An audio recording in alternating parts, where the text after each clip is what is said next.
तो स्वागत है तुम्हारा हमारे चैनल स्टडी विद एनिमेशन में। तो आज की ये वाली वीडियो होने वाली है हमारे इस चैप्टर का लास्ट पार्ट।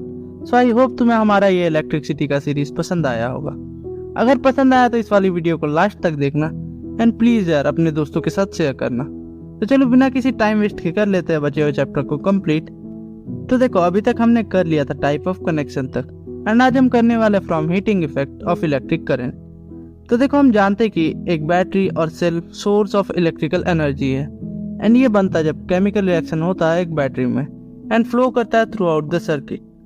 बट देखो इसमें भी जो टोटल एनर्जी रहता है हम उसका बस कुछ परसेंट ही यूज कर पाते हैं। अब देखो जो एनर्जी हम यूज नहीं कर पाते वो कन्वर्ट हो जाता है हीट में एंड ये हम सब ने नोटिस किया होगा। फॉर एग्जाम्पल एक फैन जो कि हीट हो जाता है जब वो लगातार चलता है।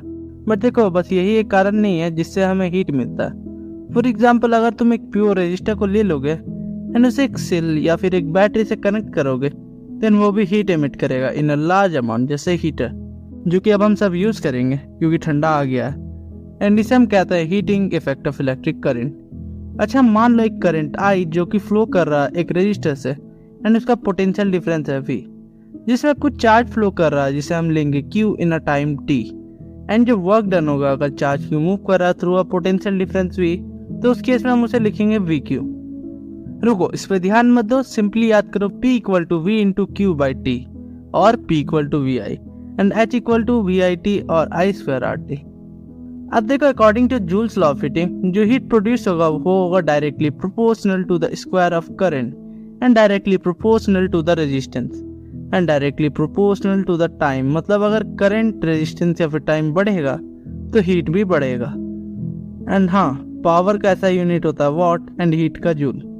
अब कर लेते हैं क्वेश्चन को सॉल्व जो तुम्हारे बुक में दिया है, क्योंकि आई डोंट थिंक तुम सब सॉल्व करके मुझे कमेंट में बताओगे। तो हमारा क्वेश्चन है an electric iron consumes energy at a rate of 840 watt when heating is at the maximum rate and 360 watt when the heating is at the minimum. The voltage is 220 volt. What are the current and resistance in each case?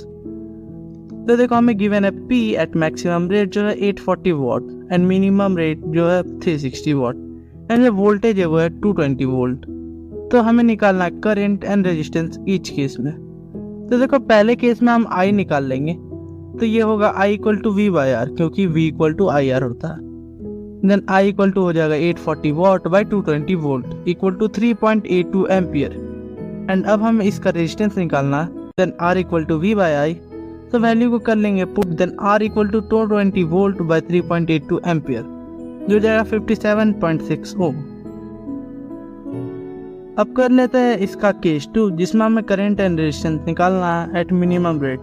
तो देखो हम again use करेंगे I equal to V by R का। तो I equal to 360 watt by 220 volt जो हो जाएगा 1.64 ampere and अब हम इसका रेजिस्टेंस निकाल लेंगे तो ये हो जाएगा R equal to V by I। तो कर लेंगे वैल्यूज को पुट तो ये हो जाएगा R equal to 220 volt by 1.64 ampere जो हो जाएगा 134.15 ओम। तो चलो बढ़ते हैं आगे जो है इलेक्ट्रिक पावर।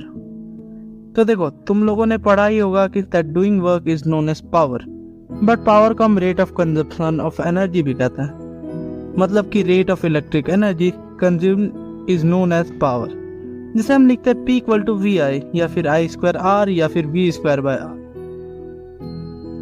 एंड हम P को एक सिंपल इक्वेशन से डिफाइन करते हैं जो है अगर पावर कंज्यूम होता है एक डिवाइस से जो कैरी करता है 1 एम्पियर करंट एंड जब 1 एम्पियर करंट बनता है फ्रॉम 1 वोल्ट पोटेंशियल डिफरेंस से जिसे हम लिखेंगे 1 watt equal to 1 volt into 1 ampere. अब देखो जो हम वॉट लेंगे वो एक बहुत ही छोटा क्वांटिटी है तो हम यूज करते हैं एक लार्जर क्वांटिटी का जिसे हम कहते हैं किलोवाट एंड ये इक्वल्स होता है 1000 वॉट का। मतलब 1 किलोवाट होता है 1000 वॉट्स एंड जो इसका यूनिट टाइम होगा वो होगा किलोवाट पर आवर। मतलब 1 किलोवाट पर आवर हो जाएगा 1000 वॉट इंटू 3600 सेकेंड। अब आवर को हम सेकेंड में कन्वर्ट कर लेंगे क्योंकि हम यूज करते हैं CGS सिस्टम का जिसमें C होता है सेंटीमीटर, G होता है ग्राम एंड S होता है सेकेंड। तो ये हो जाएगा 3.6 into 10 to the power 6 watt per second जो हो जाएगा 3.6 into 10 to the power 6 joule. तो इसी के साथ हमने कर लिया इस चैप्टर को कंप्लीट। आई होप तुम्हें हमारा ये सीरीज पसंद आया होगा। तो जाओ यार अपने दोस्तों के साथ शेयर कर दो हमारी इस वीडियो को एंड चैनल को सब्सक्राइब कर दो एंड इतना कर ही रहे हो तो एक हार्ट कमेंट कर दो, वीडियो को लाइक भी कर देना। एंड अब मुझे बताना कि कौन सा चैप्टर शुरू करना चाहिए। मिलते हैं तुमसे अगली वीडियो में, तब तक के लिए बाय बाय।